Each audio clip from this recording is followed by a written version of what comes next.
Human rights are tools that we can use to make sure that our governments put us at the forefront of their decision-making. This isn't the kind of narrative that we tend to use when we talk about human rights, but it should be, and it could be. Instead, we tend to make the mistake of repeating the frames that are used by authoritarian politicians. And these politicians are very good at something called values-based framing.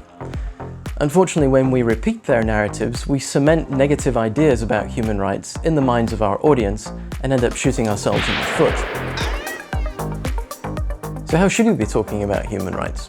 We need to move away from speaking about human rights as abstract principles and instead talk about human rights as tools that we use to build the lives that we want to live and the communities that we want to live in. Engage. There are 4 basic steps to follow if you're building a human rights narrative.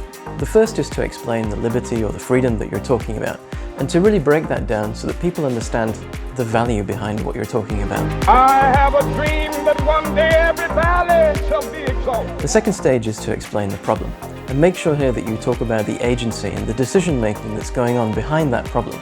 This isn't a problem that's just dropped out of the sky. It's happening because we, or somebody, has decided to do something in a particular way.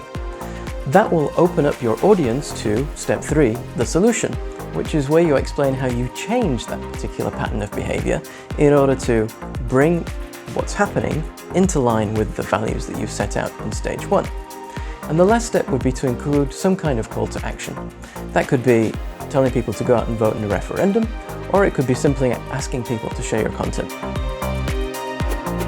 Often it can be very difficult to break down the kinds of problems and solutions that we need to be talking about to our audiences.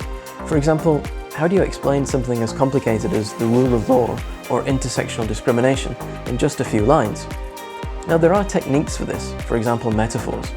Metaphors play an extremely important role in human thinking, and they can also be used to break down complicated ideas into digestible nuggets. For example, if you were trying to explain the rule of law, you could compare the role of an independent judge to the role of a referee during a football match. Metaphors are one of the techniques that we'll be talking about in future videos.